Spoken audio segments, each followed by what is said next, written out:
Bismillahirrahmanirrahim. Alhamdulillah rabbil alamin. Wa bihi nasta'in ala umuri dunya waddin.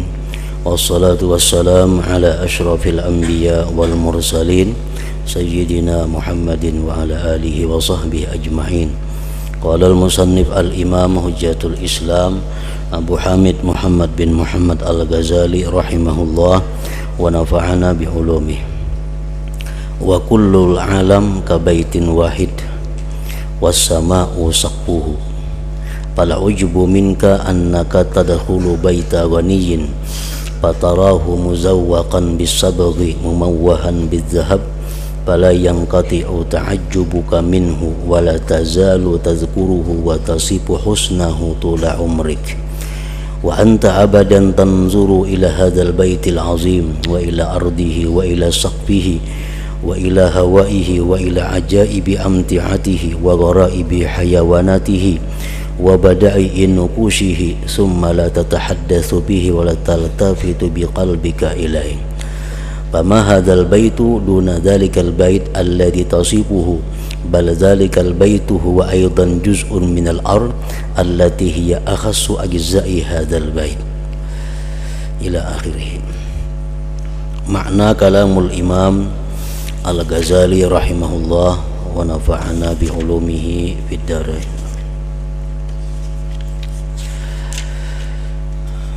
Maka sekalian alam itu seperti satu rumah,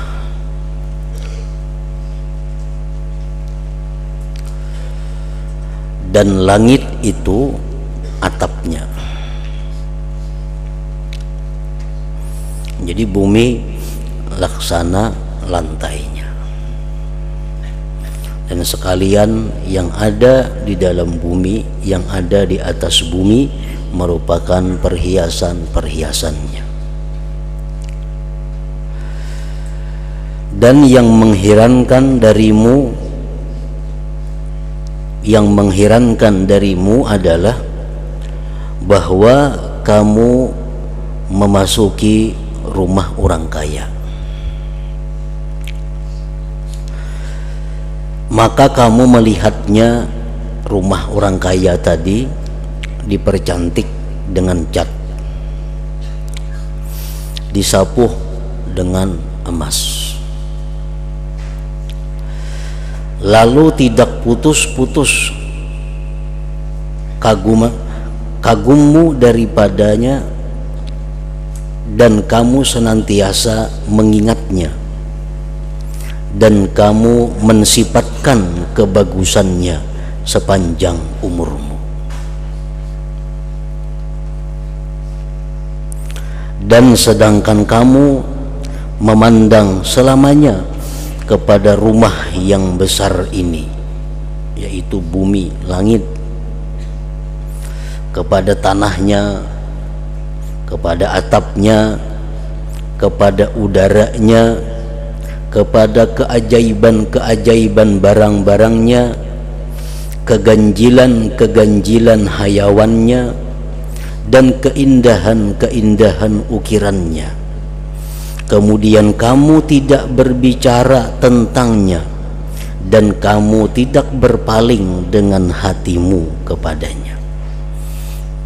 Ini sesuatu keanihan dan keheranan bagi manusia, dimana kalau kita masuk ke rumah orang kaya yang begitu indah, yang begitu mewah, maka sepanjang umur kita ingat rumah itu, dan senantiasa kita mengisahkan tentang kehebatan, tentang keindahan rumah orang kaya tadi. Tetapi kita tidak memikirkan dan tidak mengingat sedikit pun tentang keindahan, kecantikan, dan keganjilan-keganjilan yang ada di rumah yang sangat besar, yaitu bumi dan langit itu. Padahal keajaiban-keajaiban yang ada di atas bumi dibanding dengan rumah orang kaya itu sangat tidak sesuai. Artinya lebih menakjubkan apa yang ada di permukaan bumi itu. maka tidaklah rumah ini di bawah rumah yang kamu sifatkan itu. Padahal bumi ini dan langit ini adalah laksana rumah yang kehebatannya tidak di bawah daripada rumah orang kaya itu. Keganjilannya kada di bawah daripada rumah orang kaya itu, bahkan lebih. Bahkan rumah itu, rumah orang kaya tadi juga bagian dari bumi yang paling hina di antara bagian-bagian rumah ini. Dan bersamaan ini kamu tidak memandang kepadanya yang tidak ada sebab baginya selain rumah Tuhanmu. Dia Allah Tuhanmu sendirian membangunnya dan mengaturnya, dan kamu telah lalai kepada dirimu, Tuhanmu dan rumah Tuhanmu, dan kamu sibuk dengan perutmu dan parajmu yang tidak ada bagimu keinginan selain nafsu syahwatmu atau kehormatanmu.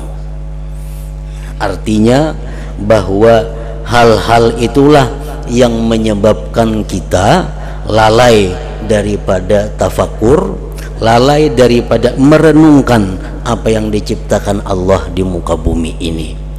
Yang melalaikan tadi antara lain adalah sibuknya kita dengan urusan syahwat, sibuknya kita dengan urusan menjaga kehormatan diri kita.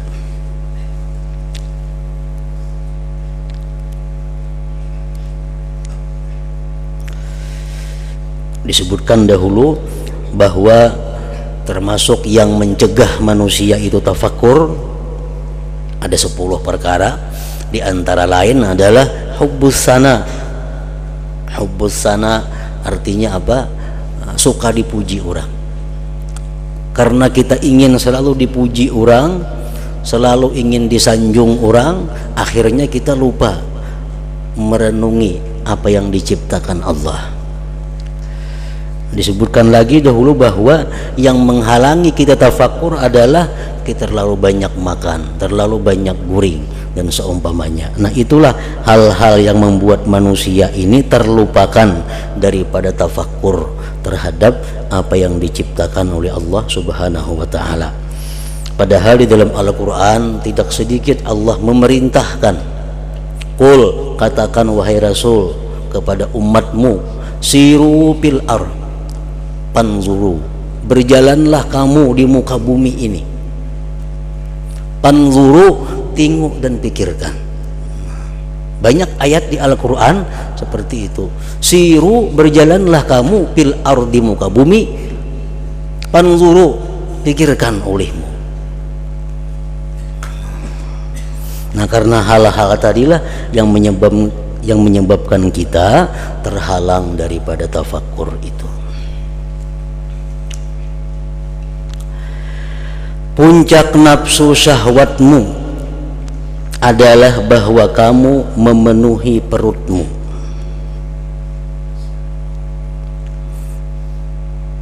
Sedangkan kamu tidak mampu makan 1/10 yang dimakan oleh binatang. Kalau urusan memakan, kita kalah dengan binatang. Maka binatang itu di atasmu dengan 10 derajat. Mungkin 10 kali lebih, 10 kali lipat binatang itu banyaknya makan daripada kita. Nah, itu nang kita urusi, itu nang kita pikirkan, kayak apa kita makan, kayak apa kita ini, kayak apa kita itu.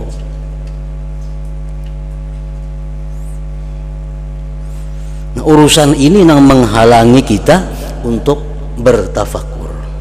Nang dipikirkan pasti urusan makan, pasti urusan guring, pasti urusan syahwat atau nafsu jasmani. Itu yang menyebabkan kita terhalang daripada tafakur. Kita hendak berjalan misalnya kemana, beribadah umpamanya, hendak beribadah, hendak ziarah atau hendak umrah. Tadudi kita memikirkan kayak apa caranya beribadah tuh nang bagus, kayak apa ibadah tuh supaya diterima Allah. Tuh tadudi pikiran kita. Yang pertama kita pikirkan di mana kita guringnya, di mana kita makannya, berapa kali sehari makannya. Padahal yang kita tuju ini rencananya adalah ibadah. Tujuan rencana beribadah. Tapi yang kita pikirkan justru urusan yang bukan ibadah. Nah, ini tadi dimaksud dengan perkataan Imam Ghazali bahwa kamu disibukkan dengan perutmu dan farajmu, yang tidak ada bagimu keinginan selain nafsu syahwatmu atau kehormatanmu. Dan puncak kehormatanmu adalah bahwa datang kepadamu 10 orang atau 100 orang dari kenalanmu, lalu mereka munafik dengan lisan mereka di hadapanmu, dan mereka menyembunyikan i'tikad yang jahat kepadamu. Jangan kita sangka orang-orang yang datang kepada kita itu i'tikadnya baik dengan kita. Kita merasa banyak berisi kenalan, banyak berisi papatuhan. Jangan kita menganggap bahwa samuan itu mendukung kita. Kada. Banyak nang munafik, nang hanya pura-pura mendukung kita. Lalu mereka munafik dengan lisan mereka di hadapanmu, dan mereka menyembunyikan i'tikad yang jahat kepadamu. Kita berusaha menjaga citra diri, menjaga kehormatan.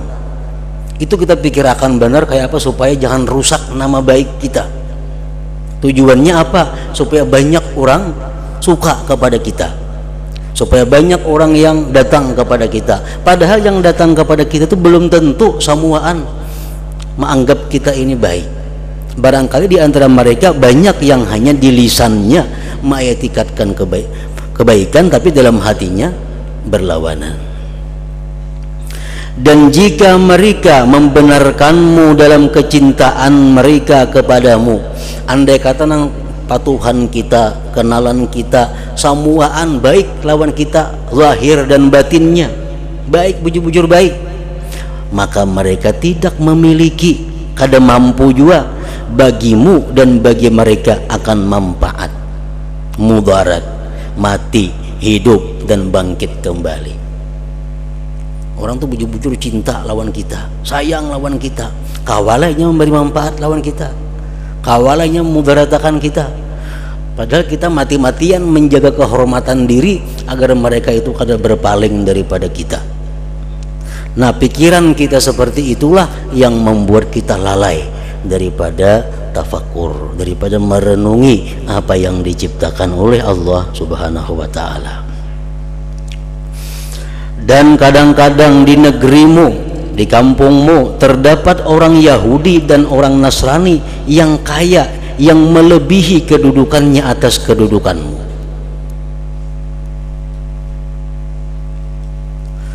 Dan kamu menyibukkan diri dengan tipu daya ini dan lalai dari memandang kepada keilukan kerajaan langit dan bumi. Kemudian kamu lalai dari memperoleh kenikmatan dengan memandang kepada keagungan Raja alamul malakut dan alamul mulki.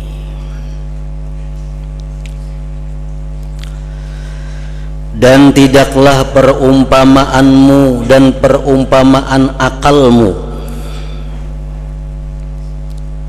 artinya kita nang berpikir melihat sesuatu rumah nang bagus, terkesannya kita luar biasa. Sepanjang umur terkesan dengan kebagusan rumah orang kaya tadi. Kita kada pernah memikirkan bagaimana hebatnya, ajaibnya ini alam semesta. Nah, kalau kita macam itu, maka akal kita ini kada ada bedanya, melainkan seperti semut. Seperti semut yang keluar dari lubangnya yang digalinya dalam istana yang didirikan dari istana-istana raja, yang tinggi bangunannya, yang kukuh tiang-tiangnya, yang dihiasi dengan gadis-gadis dan pelayan-pelayan, macam-macam simpanan dan sesuatu yang berharga. Maka sesungguhnya semut itu apabila keluar dari lubangnya dan bertemu dengan teman-temannya niscaya ia semut tidak berbicara. Kalau ia mampu berbicara selain tentang rumahnya, makanannya, dan cara menyimpannya. Adapun keadaan istana dan raja yang berada di dalam istana itu, maka semut tadi lalai daripadanya dan dari berpikir mengenainya. Bahkan tidak ada kemampuan bagi semut atas melewati dengan memandang tentang dirinya, makanannya, dan rumahnya kepada selainnya. Semut di dalam istana raja, padahal andaknya lubang samut itu. Nah, samut kan dipikirkannya apabila keluar urusan makanan, kayak apa cara menyimpan makanan, kayak apa cara makan, itu dipikirkannya. Ini kadang memandang, hebatnya istana ini, siapa ampunnya, siapa yang mengulahnya. Samut kadang memikirkan itu. Nah, manusia yang pikirannya hanya memandang kehebatan duniawi ini, kadang memandang tentang keajaiban ciptaan Allah, sama seperti semut tadi akalnya. Sama seperti semut akalnya. Sebagaimana semut lalai dari istana tentang tanahnya, lantainya, atapnya, dinding-dindingnya, dan bangunan lainnya, dan ia lalai juga si semut tadi dari penghuni-penghuninya. Semutnya ada perlu tahu siapa raja di sini, ada perlu tahu. Yang penting dicarinya gula, manis dicarinya. Maka kamu juga lalai dari rumah Allah Ta'ala, dari rumah yang dibikin oleh Allah, langit dan bumi ini, dan dari malaikat-malaikatnya yang menjadi penghuni langit-langitnya. Langit pertama, langit kedua itu kadada kusung barang sekilan, kadada kusung daripada dahi sujudnya malaikat-malaikat itu. Di langit pertama ada malaikat yang khusus hanya untuk berdiri bertasbih kepada Allah. Sabijian langit pertama itu penuh dengan malaikat-malaikat yang berdiri sampai hari kiamat. Demikian hadis Rasulullah mengatakan. Langit yang kedua penuh dengan malaikat-malaikat yang ruku kada beampihan sampai hari kiamat, dan kada ada panat. Langit yang ketiga malaikat-malaikat penuh dengan sujud kepada Allah. Nah, kita kada sampai memikirkan kepada hal-hal itu, bahwa malaikat-malaikat itu bisa sujud sedemikian lawas, bisa ruku sedemikian lawas, agar diciptakan oleh Allah Subhanahu wa Ta'ala.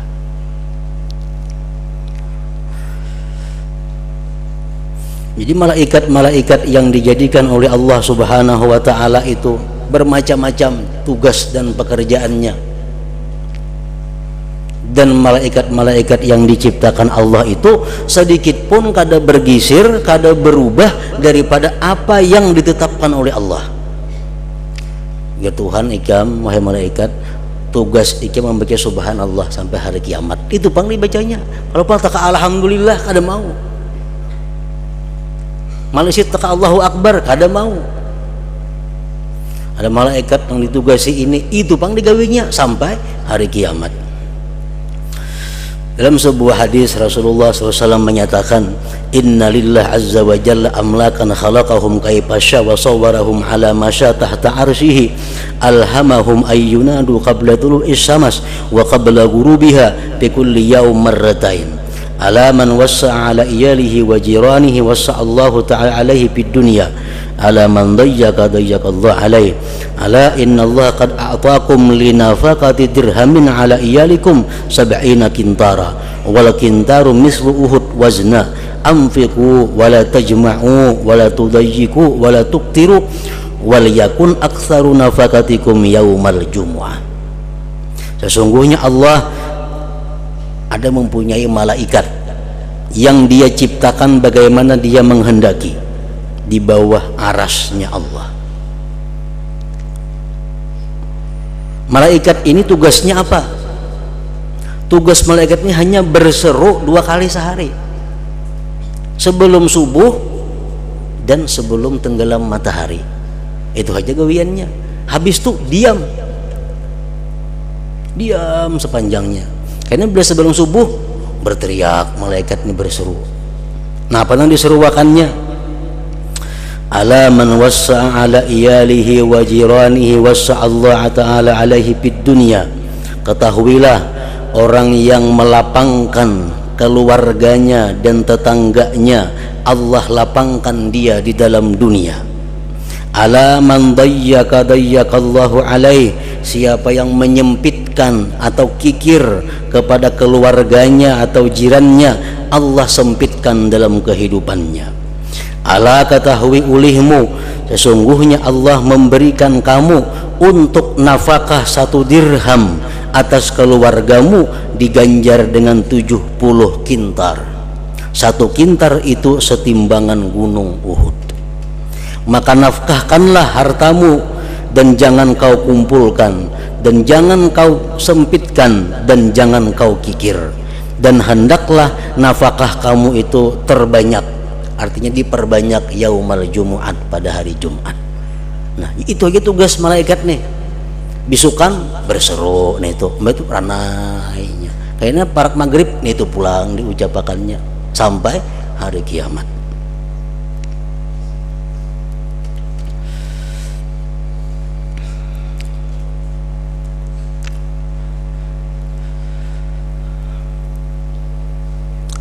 Maka kamu juga lalai dari rumah Allah, rumah yang dibikin oleh Allah Ta'ala, dan dari malaikat-malaikatnya yang menjadi penghuni langit-langitnya.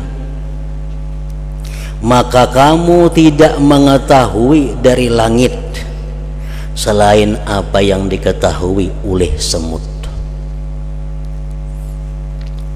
Langit itu apa yang mesti kita pikirkan? 1, langit itu di mana tihangnya? Kelilingnya dunia di mana tihangnya langit itu? Kalau ada orang mulah rumah kada betihang, ada atapnya, nah itu luar biasa. Ganjilnya, anehnya. Nah, langit itu 1 kada betihang. Nang kedua, langit itu kada ada betali. Mau bergantung ke mana? Kada ada. Nah, itu salah satu yang kita tafakurkan, yang akhirnya kita mengagumi ciptaan Allah Subhanahu wa Ta'ala itu. Maka kamu tidak mengetahui dari langit selain apa yang diketahui oleh semut. Bila mendung pacang hujan tu benaham pacangan.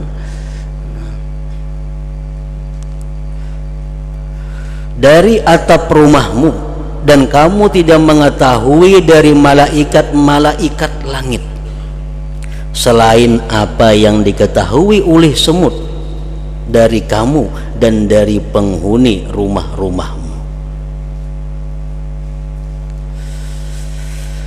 Tetapi tidak ada bagi semut jalan kepada mengenalmu dan mengetahui keajaiban-keajaiban istanamu dan keindahan-keindahan ciptaan pencipta padanya. Adapun kamu, maka bagimu ada kemampuan. Kamu tuh memangnya kada diberi sesuatu oleh Allah untuk mengenali itu. Jadi samut tuh wajar aja, munnya kada kenal lawan raja nang di istana itu wajar. Samutnya kada kenal lawan pelayan-pelayannya itu wajar. Karena samut diciptakan bukan untuk mengenali itu. Nah, adapun kamu manusia, maka bagimu ada kemampuan. Kita ada diberi kemampuan untuk berkeliling pada alamul malakut dan mengetahui dari keajaiban-keajaibannya, akan apa yang para makhluk lalai daripadanya. Dalam sebuah hadis riwayat Dailami menyebutkan, innalillahi ta'ala bahran min nur, haulahu malaikatun min nur, ala khailin min nur, bi aidihim mihrabun min nur, yusabbihuna haula dzalikal bahar. subhana dzil mulki wal malakut, subhana dzil izzati wal jabarut, subhanalladzi hayyun la yamut, subuhun quddus rabbul malaikati war ruh. Ujar Nabi kita itu tasbih malaikat, yang mana mereka itu berkeliling di lautan cahaya. Di mana letaknya lautan cahaya itu? Di atas langit yang ketujuh sampai ke arasnya Allah Subhanahu wa ta'ala. Itu lautan daripada cahaya. Nah, di situ ada malaikat-malaikat nang tugasnya tadi bertasbih itu.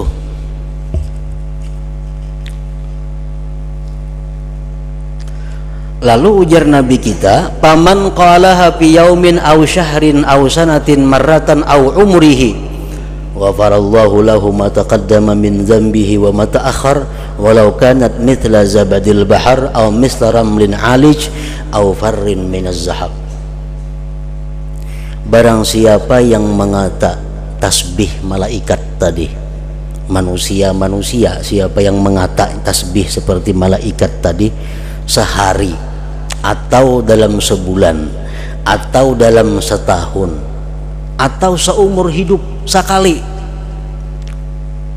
Allah ampuni baginya dosa-dosa yang lalu dan dosa-dosa yang akan datang, sekalipun banyaknya dosa-dosa itu seperti buih di laut atau seperti tumpukan pasir-pasir yang ada di muka bumi ini, atau dosanya itu dosa yang besar seperti lari daripada medan perang.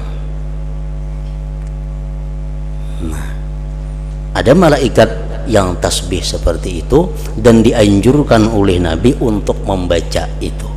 Kadakawa tiap hari, sebulan sekali, kadakawa setahun sekali, kadakawa seumur hidup sekali.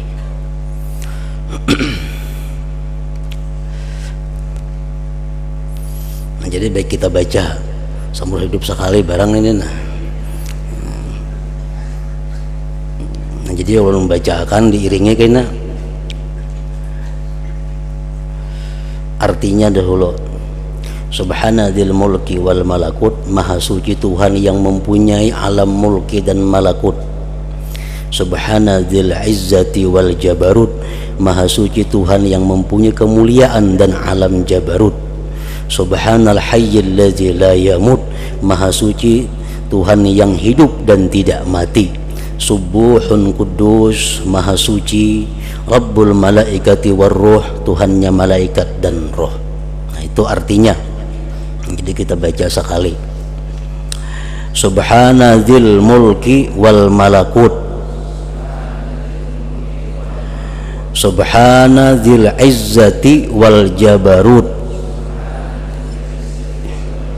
subhanal hayyil ladzi la yamut,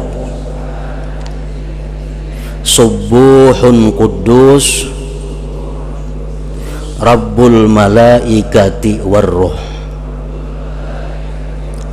Nah, seumur hidup sekali membaca itu diampuni Allah dosanya yang telah lalu dan yang akan datang.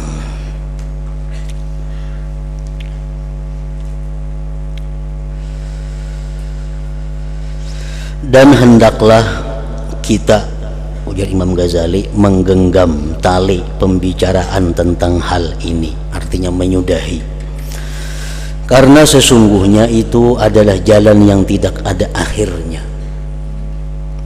Jikalau kita menyelidiki dalam umur yang panjang, niscaya kita tidak mampu menjelaskan apa yang dikaruniakan oleh Allah Ta'ala atas kita dengan makrifat kepadanya. Artinya kalau kita tafakkur terhadap ciptaan-ciptaan Allah, umur kita sepanjang apapun kada ada habisnya, kada mayu, kada cukup. Dan semua apa yang kita ketahui itu sedikit sekali, lagi tidak berarti dibandingkan dengan apa yang diketahui oleh sejumlah ulama dan aulia. Artinya pengetahuan-pengetahuan tentang keajaiban ciptaan Allah yang kita ketahui ini kada ada artinya dibandingkan apa yang diketahui oleh para ulama dan aulia.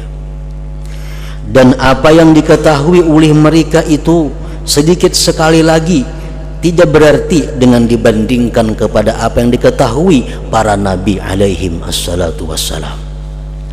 Dan sejumlah yang diketahui oleh mereka para nabi itu sedikit dengan dibandingkan kepada apa yang diketahui oleh nabi kita Muhammad sallallahu alaihi wasallam. Dan apa yang diketahui oleh para nabi semuanya itu sedikit dengan dibandingkan kepada apa-apa yang diketahui oleh para malaikatul muqarrabun seperti malaikat Israfil, Jibril dan lain-lain. Kemudian semua ilmu para malaikat, jin dan manusia apabila dibandingkan kepada ilmu Allah subhanahu wa ta'ala niscaya tidak berhak dinamakan ilmu. Ilmu seluruh ini dibandingkan lawan Allah kada kalau disebut ilmu ngarannya, tetapi mestinya dinamakan kepada ketercengangan, kebingungan, keteliduran dan kelemahan itu lebih dekat. Maha suci Tuhan yang memberi makrifat kepada hamba-hambanya akan apa yang dimakrifatinya. Kemudian dia berfirman, wa ma'utitum minal ilmi illa qalila.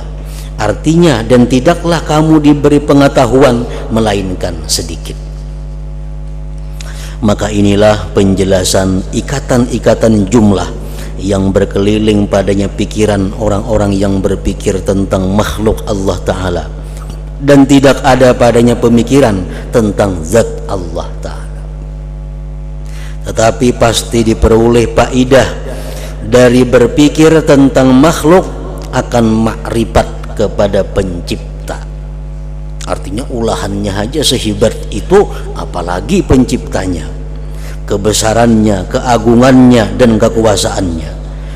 Dan setiap kali kamu memperbanyak makrifat tentang keajaiban ciptaan Allah Ta'ala, maka makrifatmu dengan keagungannya dan kebesarannya itu lebih sempurna. Ini adalah sebagaimana kamu membesarkan orang alim disebabkan makrifatmu akan ilmunya.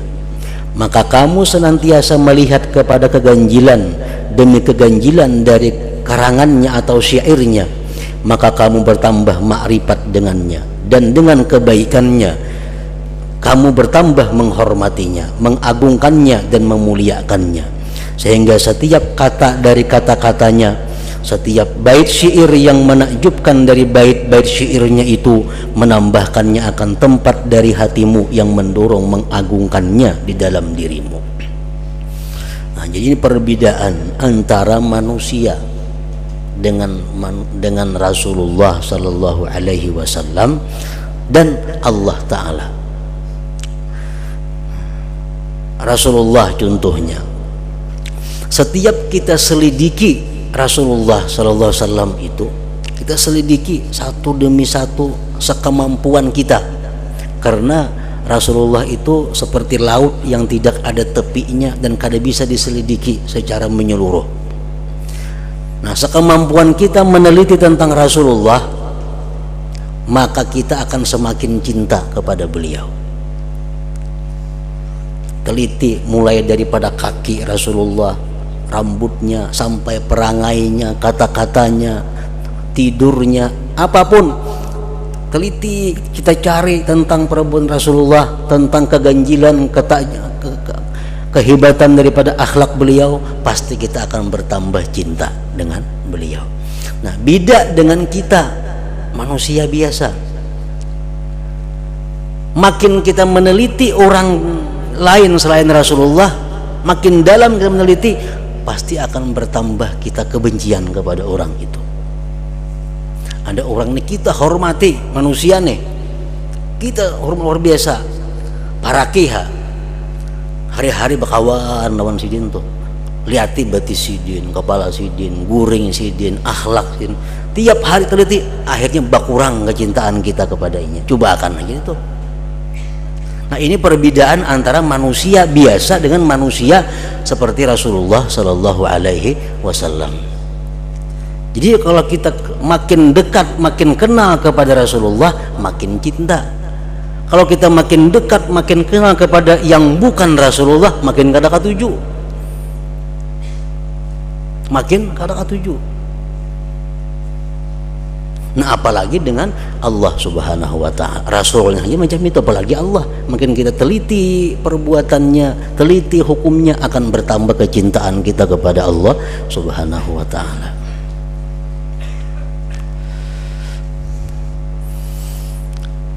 Kalau sejauh-jauh umpamanya bini kita aja teliti ya tunggu dikitan.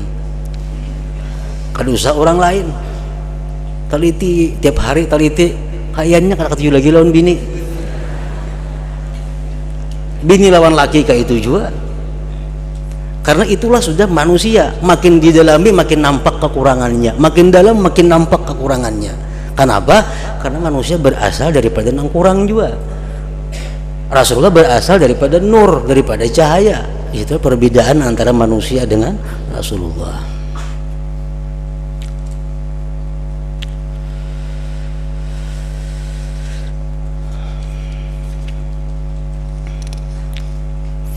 Maka begitulah kamu berpikir tentang ciptaan Allah Ta'ala,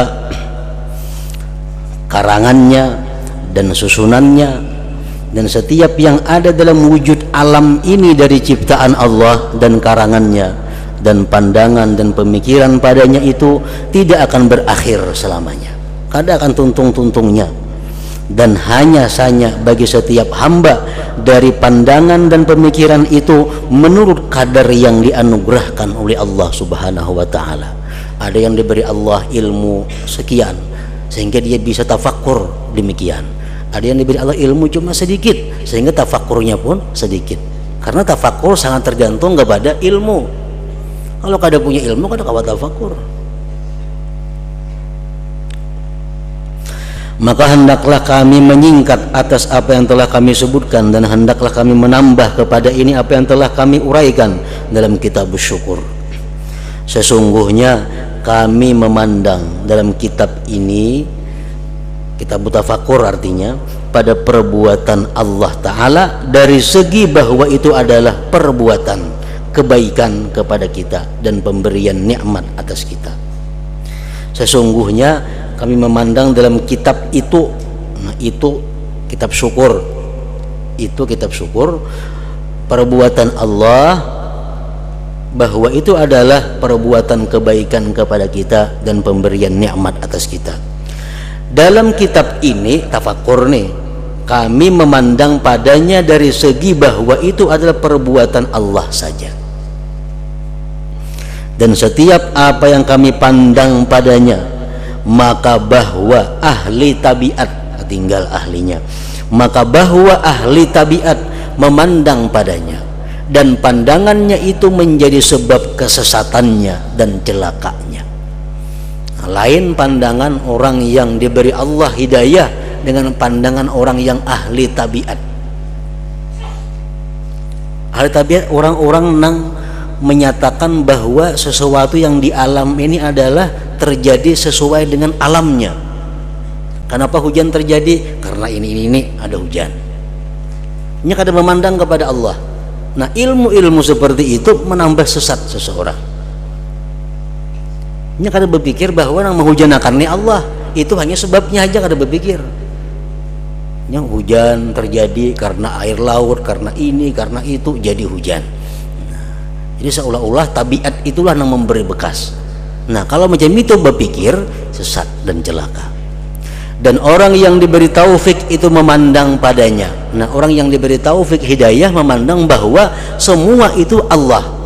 Namun sebabnya adalah ini. Dan sebab itu pun diciptakan oleh Allah Subhanahu wa ta'ala. Maka itu menjadi sebab memperoleh petunjuknya dan keberuntungannya. Dan tidaklah satu zarrah biji sesawi di langit dan di bumi, melainkan Allah Ta'ala menyesatkan dengannya akan orang yang dikehendakinya dan memberi petunjuk dengannya akan orang yang dikehendakinya. Artinya Allah menciptakan biji sesawi halus. Nah, biji sesawi itu bisa membuat orang jadi kafir, bisa membuat orang jadi beriman. Bila ia berpikir tentang tabiat, berpikir tentang ilmiah, bisa jadi kafir. Kalau dia berpikir bahwa ini adalah ciptaan dari Allah, nah bisa menambah keimanannya. Dalam Al-Quran contohnya, Allah membuat satu contoh dalam Al-Quran itu nyamuk atau kebibitak. Kan Quran ada nyamuk, ada kebibitak, ada. Nah, Allah memfirmankan itu, banyak orang-orang yang tambah sesat, banyak orang yang tambah beriman. Yang sesat apa? Tuhan maulah nyamuk ini diubah contoh, kadang-kadang baik pada nyamuk lagi. Nah, ini jadi sesat. Dan itu banyak terjadi di masa zaman Nabi kita. Nah, orang-orang yang diberi taufik oleh Allah, mereka melihat bahwa setiap Allah membuat contoh itu pasti ada rahasia yang tersembunyi di dalamnya. Nah, itu menambah keimanannya. Maka barang siapa memandang pada perkara-perkara ini dari segi bahwa itu adalah perbuatan Allah Ta'ala dan ciptaannya, maka ia memperoleh faidah daripadanya akan ma'rifat dengan keagungan Allah Ta'ala dan kebesarannya, dan ia mendapat petunjuk dengannya. Dan barang siapa memandang padanya dengan membatasi pandangan kepadanya dari segi memberi bekas sebagiannya pada sebagian yang lain, tidak dari segi terkaitnya dengan musabbibul asbab Allah Subhanahu wa Ta'ala, maka ia celaka dan hina.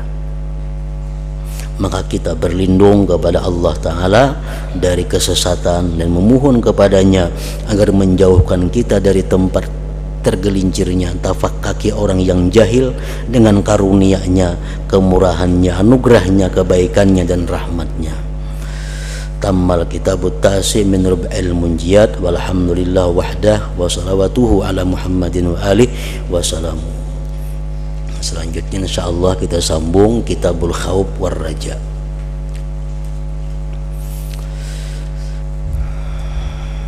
Dan diumumkan pengajian malam Jumat sementara bulan Maulid ini kita liburkan.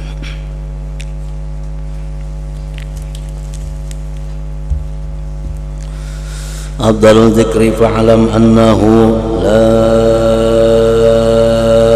ilaha illallah Muhammadur Rasulullah, la ilaha illallah Muhammadur Rasulullah, la ilaha illallah Muhammadur Rasulullah, la ilaha illallah, la ilaha illallah, la ilaha illallah, la ilaha illallah, la ilaha illallah. Allahu Allah, Allahu Allah, Allahu Allah, Allahu Allah, Allahu Allah, Allahu Allah, Allahu Allah, Allahu Allah, Allahu Allah, Allahu Allah, la ilaha illallah Muhammadur Rasulullah, la ilaha illallah Muhammadur Rasulullah, la ilaha illallah Muhammadur Rasulullah, la ilaha illallah. Al-Fatihah.